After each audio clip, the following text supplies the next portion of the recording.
Hola chiquillos, ¿cómo están? Bueno, por aquí nuevamente nos encontramos, espero que estén bien, que se sigan cuidando, como siempre les digo. Se les extraña mucho, pero tenemos que seguir viéndonos de esta manera, ¿ya? Así que a tomar atención y comenzamos con la clase de hoy. Vamos a hablar sobre los microorganismos. Esto también tiene que ver un poco con el tema habíamos estado hablando del sistema digestivo, respiratorio, circulatorio, ¿cierto? Y después vimos el tabaco y sus efectos. Bueno, esto también va ligado y tiene que ver sobre unos pequeños seres que andan dando vuelta por ahí y que a veces pueden ser beneficiosos o dañinos para nuestra salud. Como dice el objetivo, vamos a trabajar en investigar e identificar algunos microorganismos beneficiosos y dañinos para la salud. Estos son las bacterias, los virus y los hongos. Para comenzar, tenemos que partir con el concepto más básico, que es la salud.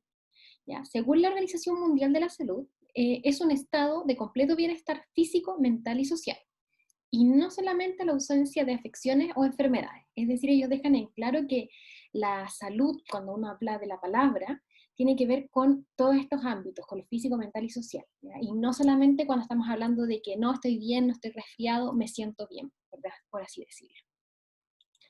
Luego está en este tema de las enfermedades y la salud, ¿cierto? ¿Cuántos de ustedes no han estornudado, se han sentido medio débil algún día? Hemos sentido ganas de no levantarnos porque nos duele el cuerpo, ¿cierto? Bueno, las enfermedades se definen como los cambios que afectan negativamente este equilibrio que tenemos que tener. Se pueden transmitir de muchas formas, generalmente es a través de una herida, por agua o alimentos contaminados, o a través del aire o picaduras o mordeduras de animales como los insectos.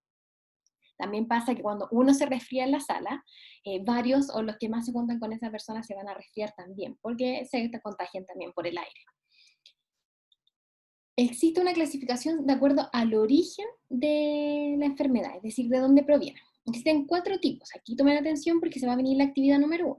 La primera son las enfermedades degenerativas, que se producen por el deterioro o envejecimiento de algún órgano del cuerpo.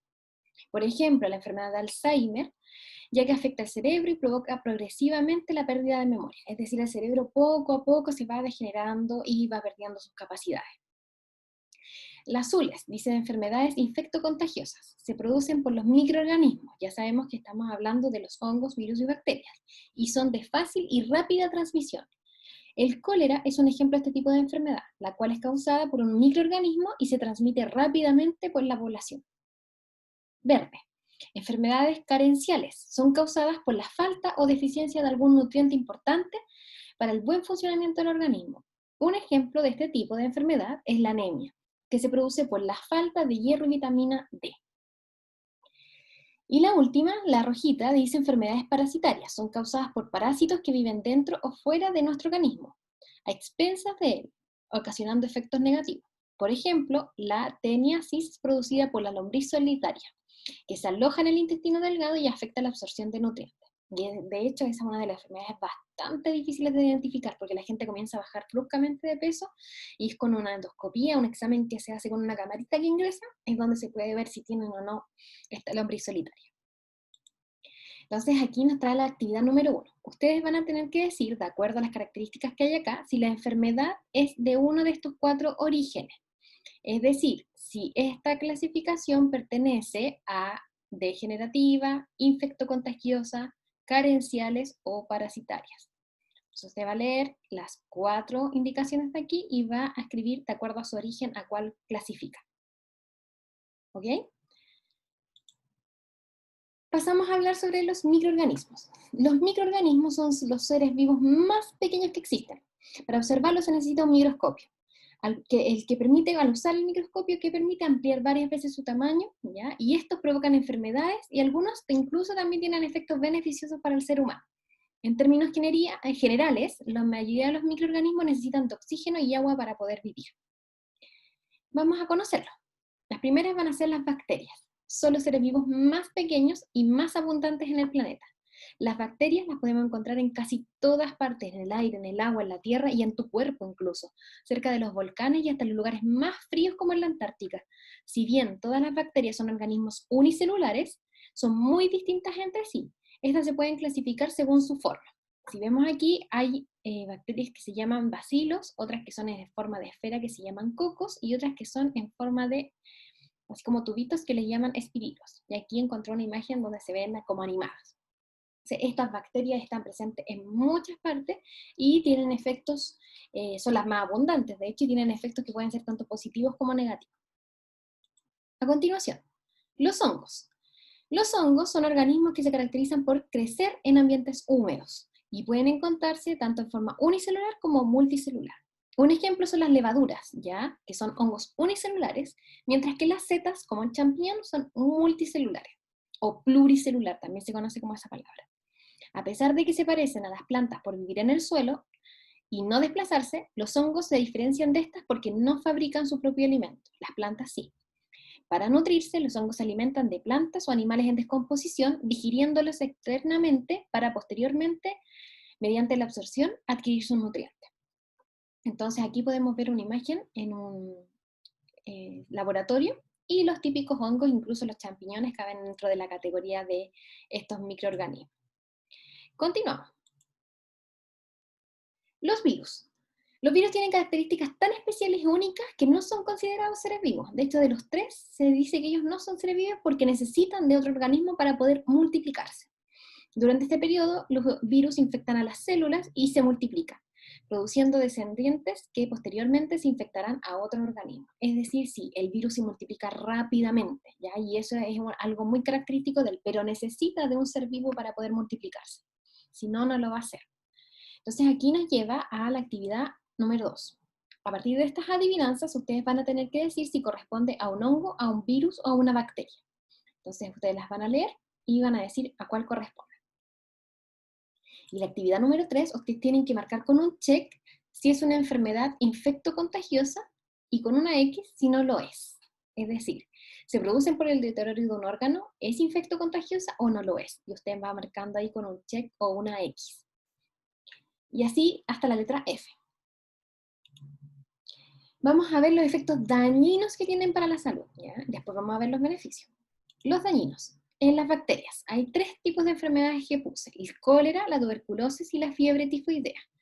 ¿Ya? El cólera es provocada por el consumo de alimentos contaminados con esta bacteria que se aloja en el intestino grueso. Causa vómitos y diarrea, lo que produce una rápida deshidratación si no se trata a tiempo. Puede llevar incluso a la muerte. En Chile no hay casos de cólera últimamente, ¿ya? Y ya hay países donde hay contaminación de aguas y de alimentos, en donde sí hay esto. Tuberculosis son causadas por las bacterias que se caracterizan por una rápida transmisión vía aérea a través de estornudos o tos y afectan principalmente los pulmones y provoca mucha tos, fiebre, escalofríos y pérdida de la masa corporal, es decir, pérdida de peso. La fiebre tifoidea se debe principalmente a la ingesta de alimentos como huevos, quesos, lácteos o verduras contaminados con la bacteria de Salmonella, lo que produce dolor abdominal, fiebre, diarrea, entre otros síntomas. Aquí estamos viendo que las bacterias pueden llegar a enfermar, incluso provocar la muerte. Los hongos. Un ejemplo de enfermedad de hongo es la tiña, ¿ya? Es causada por un hongo, los cuales afectan diferentes partes de la piel. Se produce por humedad prolongada, es decir, porque la zona se ha mantenido húmeda mucho rato, y por falta de higiene. Entre las tiñas más conocidas se conoce el pie de atleta, y que afecta la planta y los de los pies y los espacios entre los dedos, produciendo ardor y mal olor.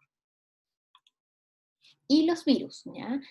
Hoy en día incluso tenemos un virus que estamos en pandemia por culpa de él, que es el coronavirus, ¿cierto? Bueno, otros 2 virus muy conocidos y que también se masifican rápidamente, con la varicela, las pestes, cuando ustedes son pequeños y les da la peste porque en el jardín había peste o porque un primo, un familiar, un amigo tenía peste y se las pegó. ¿Ya? La varicela es muy común en la edad escolar y se caracteriza por la aparición de estas pintitas rojas que producen comezón por todo el cuerpo.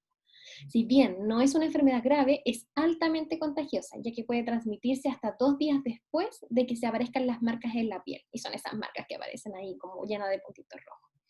El otro virus, que también es conocido, es el SIDA, y es una enfermedad de las enfermedades más graves que existe y causa la muerte a más de 3 millones de personas al año. El SIDA es provocado por un virus el que ataca a las células encargadas de proteger el cuerpo, dejándolo expuesto al ataque de diversas enfermedades. La gente no se muere de SIDA, sino que se muere de las enfermedades. El SIDA lo que hace es que debilita su sistema inmunológico y otras enfermedades terminan matando a las personas. ¿Ya? En la actualidad existen tratamientos que permiten prolongar el tiempo de vida de las personas con SIDA y se trabaja en una cura definitiva para la enfermedad, pero todavía no se ha encontrado. O sea, aquí nos lleva a la actividad número 4. Ustedes van a tener que completar esta tabla con el nombre del microorganismo y el efecto. Entonces, a veces les va a faltar el nombre, el tipo, por ejemplo, si es hongo, virus o bacteria, o el nombre de la enfermedad y cuál es el efecto en el organismo. Y ahí algunos tienen los nombres y aquí pintitas rojas en la piel tiene que ver con la última que vi. Vamos a los efectos beneficiosos de los microorganismos, es decir, qué cosas buenas pueden hacer. Aquí solo vamos a ver dos. Los virus, lamentablemente, no tienen efectos beneficiosos. La primera son las bacterias. Las bacterias, por ejemplo, la flora bacteriana. La flora bacteriana está presente en la piel, en la boca, la nariz, el estómago y el intestino. Y ella es muy importante porque impide que otros microorganismos nos invadan y nos causen enfermedades. También hay algunas que habitan en el intestino grueso y gracias a este hogar que el intestino grueso les da, ellas ayudan en la producción de vitamina K. ¿Y qué hace la vitamina K? Proporciona ayuda para la coagulación de la sangre. Ustedes ya conocen lo que es eso. Algunas bacterias son modificadas por el ser humano para fabricar sustancias de mucha importancia como la insulina. La insulina es la que ayuda a regular el azúcar en la sangre. Las personas que tienen diabetes, las personas que tienen ese tipo de enfermedad, lo que hacen es inyectarse insulina. ¿Ya? Entonces han ayudado a replicar esta y hacerlo de manera de remedio. Y otro punto son, por ejemplo, dice las bacterias también permiten la producción de alimentos como el queso y el yogur.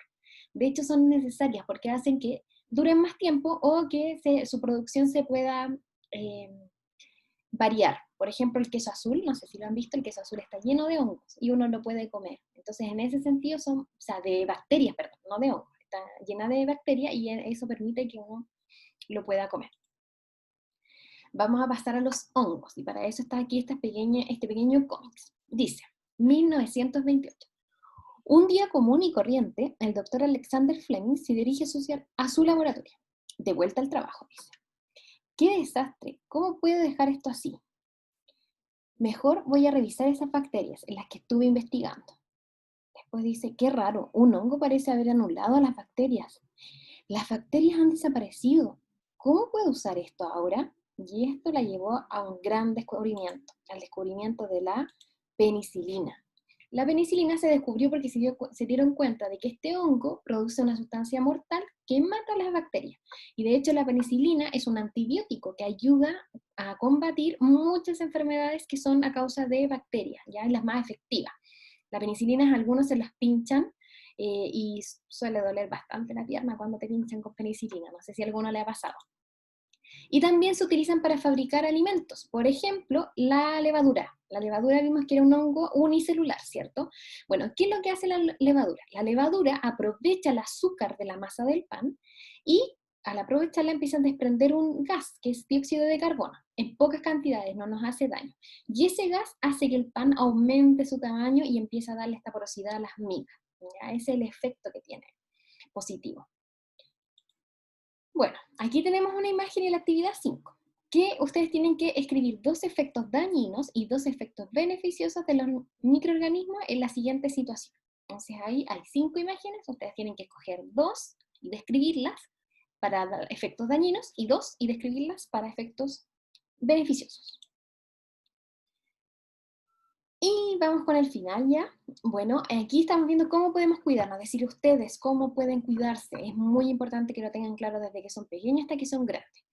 Hábitos de higiene principales, como siempre lavarse los dientes después de cada comida, no compartir ciertos utensilios, por ejemplo, tu tenedor, tu cuchara, tu cepillo de dientes, siempre lavar bien los alimentos, evitar caminar descalzo en lugares húmedos, sobre todo por el pie de atleta, ¿cierto? Lavar tus manos antes de comer, después de ir al baño o de estornudar y soñarte, o de jugar con tu mascota. Siempre limpia y desinfecta tus heridas. Cocina bien los alimentos y no bebas agua si no es agua potable. ¿Ya? Esas son como recomendaciones generales. Nos vamos para el lado derecho, podemos ver que siempre hay que mantener una visita al médico y al dentista. ¿Ya? Debes visitarlo por lo menos una vez al año. Ellos son las personas que te van a estar controlando. Tienes que tener tus vacunas, es muy importante. A ustedes este año también les tocaban vacunas. Es importante tenerlas porque ellas nos van ayudando a hacer esta defensa de nuestro organismo contra estos virus y bacterias. Y alimentarse de forma equilibrada, más que de forma cuando hablamos de forma equilibrada o balanceada, tiene que ver con comer de todos los alimentos, ¿ya? No solo comer puras grasas, no solo comer pura carne, sino que tratar de comer de la manera más equilibrada y balanceada posible. Y esto nos va a llevar a la última actividad, que es que sabemos que el coronavirus está afectando la salud de las personas en distintas partes del mundo y me van a tener que mencionar 5 medidas de cuidados que debemos tener para no contagiar. Cada uno de ustedes tiene que mencionar 5 y ojalá que nunca se les olviden porque son muy importantes para que todo esto pueda terminar luego. Así que con esto llegamos al final de nuestra clase. Cuídense mucho y nos vemos pronto. Besitos.